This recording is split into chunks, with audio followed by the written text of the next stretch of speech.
Phil from Tech for Techs here. Today we're going to be looking at these. They are Akasa Vegas fans. These are the 140mm version. We've got the TL and the TLY version. The difference is the TL version is RGB, the TLY version is ARGB, or addressable or digital RGB, depending on what you want to call it.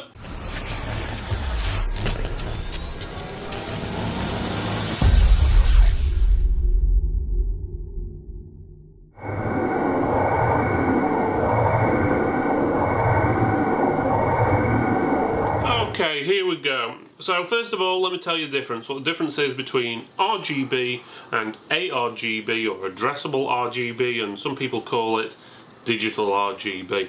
Basically, RGB means that the lights on the fan will change, so they can be red, blue, green, whatever pretty much you want depending on the fan. Most of them give you 16.8 million variations of colours, so you can pretty much have it whatever colour you want.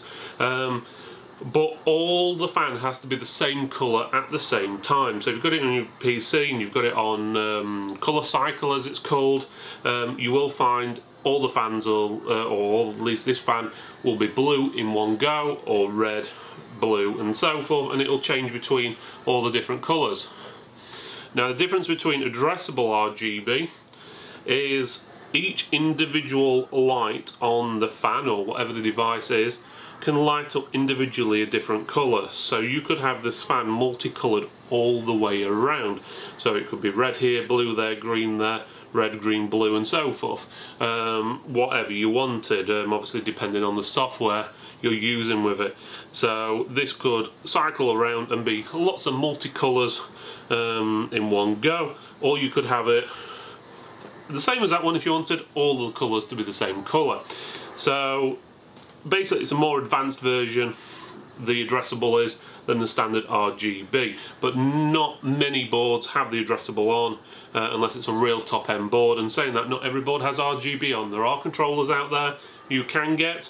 You'll find some on our website, and the link's in the description for our website to different ones, but make sure you get the ones with the right headers, because some of them unfortunately have different headers. There is no universal standard, so there's 2 or 3 different types of headers you can get, and you can get some fans out there which need a special controller, and then they'll fit into the motherboard, and then you'll get other ones which will just fit into the standard controller. It can be a bit of a minefield when you're going for different makes and brands, but always look out on the boxes, because a lot of the time it'll tell you what they're compatible with or what connections they've got on the boxes.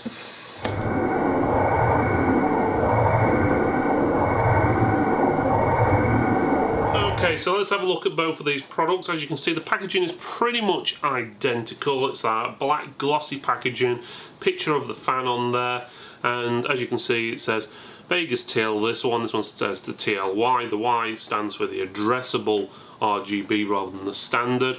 They're both dual-sided RGB, which basically means on the front and the back side of the fan there is a ring which is RGB, so you can have them all one side, or should I say both sides, the same colour, so it shows up more than a normal fan what only has one ring of colour around it. So basically it's more RGB. Okay, and the same with the addressable one, that's the same, but you get more of the addressable lights, which I told you about a few minutes ago. They're both 140mm. You can see it says RGB LED connector, anti-vibration, because it's got, by the looks of it, rubber screw holes on there, so it should stop it vibrating when it's against the case. And this one here, as you can see, it says it supports digital addressable LED pin headers, a new generation of personalised illumination. They're on about the addressable lights we spoke about, and again it says digital addressable RGB, LED and anti-vibration. In basics, both of these fans are identical, apart from one standard RGB, the other one has got the addressable, so the actual test results should be the same when we test them. The sides and the backs again are pretty much identical. It shows you how the fan's made here. You can see the connections it comes with. The RGB one, or the TL version, sorry, comes with a 3-pin fan header and a 4-pin RGB connector. Same on this one, that's pretty much the same, but instead of the 4-pin, it's got the 3-pin LED connector, but it does have in there different adapters, so you can use it on the different types of connections, where the RGB one works on the standard 4-pin. This, obviously, there's a 4-pin, or should I say, it's sort of a 4-pin, but one's missing in the middle, or there's the 3-pin options as well, so it can be a bit of a minefield, especially with the addressable ones, getting the right connection. But otherwise, the boxes pretty much tell you everything you want. They are multilingual, so they've got all the different things on there. You've got the sizes and everything on there, so it should be pretty straightforward. But they do look nice on the wall, and they do stand out.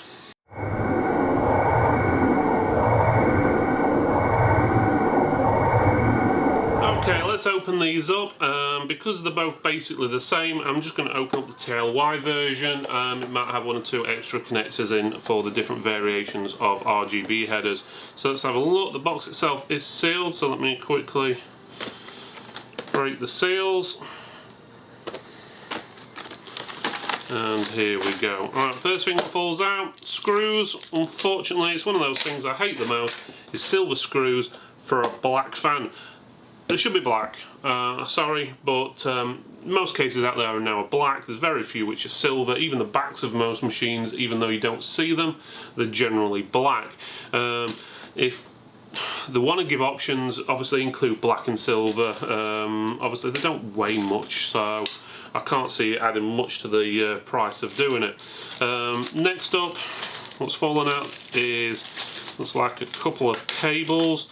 So yeah, you've got your fan connection to Molex, so for any reason you haven't got a fan connector left on your motherboard, you can plug it into the Molex connection, which is handy, I suppose. Next you've got, that's where the RGB would plug into, to then give you a 3-pin connection to plug into a motherboard header or controller header.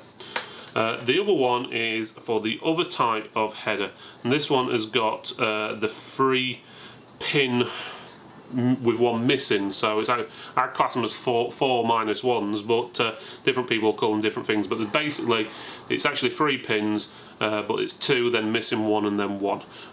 Again, similar thing as that, but again, depends on your controller, you might take either one of those, so it's good that it's got both of them in there.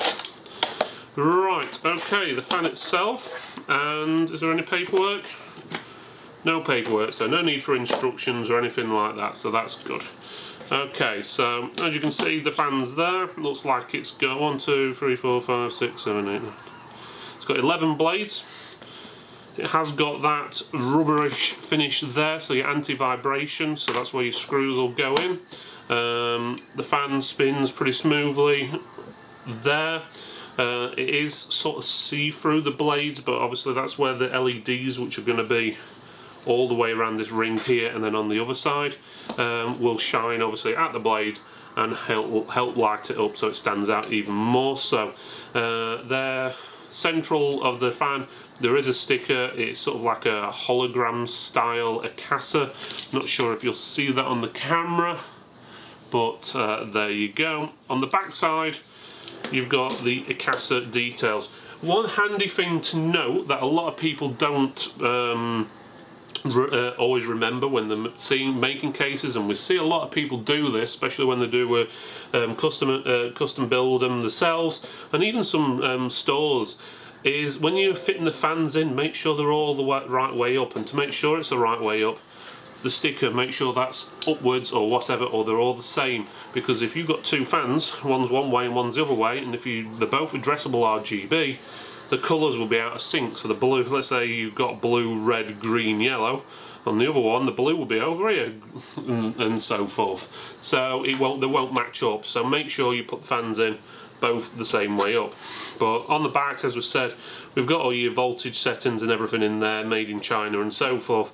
Cabling, you've got the black cable there, that is the RGB connection, that will then fit into the adapter we spoke about, which goes like that basically, and then you plug that into your motherboard.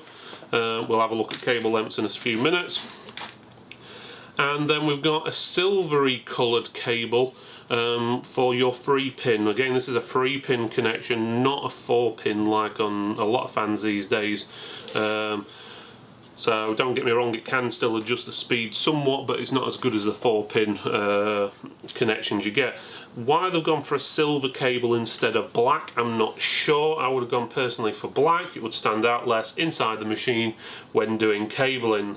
So it would be nice to make that black, and if it wasn't black like that, is to cover up the back there, because when you've got it inside your machine, you've got everything black and then you've got the silver bit there, and it, well, I'm presuming this doesn't light up, so it gives you a rough idea.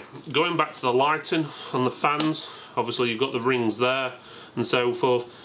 These little bits around the screw holes here also light up as well, so the light will shine from the LED into these, so it will give you a slight bit of an effect. You can just about see it on the box itself around the edges. But otherwise, that's what it looks like. We'll get the measurements done next, and then we'll go from there.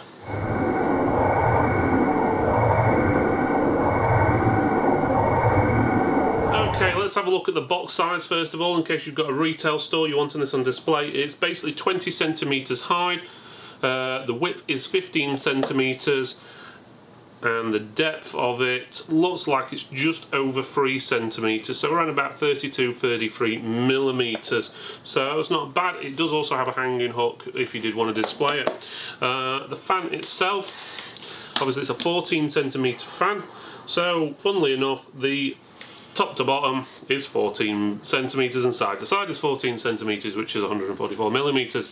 The actual depth of the fan works out at a fraction under 3 centimeters. I'd say around about 26-27 millimeters altogether. The size of the actual cabling, let's have a look at the fan header first. So the fan header looks like it goes up to roughly around about 45 centimeters altogether. The RGB, let's have a look, is going to be going roughly around about the same again, 45 centimeters. Bear in mind, you will be putting your adapter on, which will add another roughly 20 centimeters, slightly over centimeters on top. So the RGB connection is actually roughly around about 65 centimeters compared to the standard fan header, which is going to work out about 45.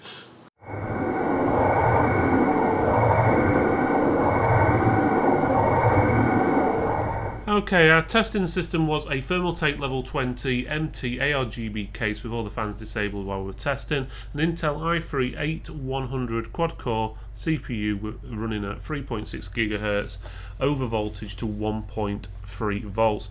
The RAM was 2 sticks of 4 GB DDR4 Team Delta T-Force RGB memory running at 2666 MHz. Power supply was the Xilinx P600W. The GPU was a power-cool AMD Radeon RX 570, 4GB. The cooler was a Skype Mugen Max 140mm, which is an air cooler. Storage is a Western Digital Black NVMe 250GB, and it's an SSD. And the motherboard was a Gigabyte Aorus B350M Gaming Free, and the operating system is Windows 10 Pro. The fans we used for testing was obviously the Akasa Vegas TL and TLY fans, which have both got 11 blades. We also tested the Arctic P140, which had 5 blades, a Skype SY1425HB12M-P, which is actually the one that comes with the cooler we're using to test, which is 11 blades, a Xilinx XPF140.R, which is 9 blades, and a Antec fan, which has got 7 blades. In testing, the TL and the TLY had the same scores. Stands to reason as they're basically the same fans with different lights. Running idle for 30 minutes, the temperatures for both fans were 32 degrees Celsius. After a 30-minute CPU stress test, the average temperature was 55 degrees and the high temperature was 62 degrees. This puts them bang in the middle of their competitors on all the tests. I should mention the only fan that did better in the high stress test was the P140 from Arctic. It tied with the Xilinx fan. The only one to beat it in the average test again was the Arctic fan, the P140. It tied with the Xilinx and the Skype, and on the idle test it's tied with the Antex and Skype, but was not beaten. Overall, these fans perform well and they look great. I would recommend them. The fans perform well and both look great. The temperatures in the test were very acceptable. They will look good in your rig as well as keep it comfortable. That's what a good fan should do. I'm confident you will be pleased with either of these should you choose them. The positives are, it's got rubber screw holes, anti-vibration holes, whatever you want to call them. They're very attractive looking, and you've got colours that look really good, and obviously you've got the two options. So if you've got standard RGB or ARGB connection on your board, you could choose either of the fans. On the negative sides, silver screws, not a fan of those, and possibly the silver cabling, and the fan is not 4-pin PWM, which basically it doesn't regulate the speed as well as the 3-pin version. Overall, we're very happy with these products and we've given them both a gold award each. Thanks for watching this video all the way to the end. Don't forget to press the subscribe button over here. That way you'll get all the latest news and all the reviews we do on a weekly basis. Thanks again for watching, and I'll see you next time.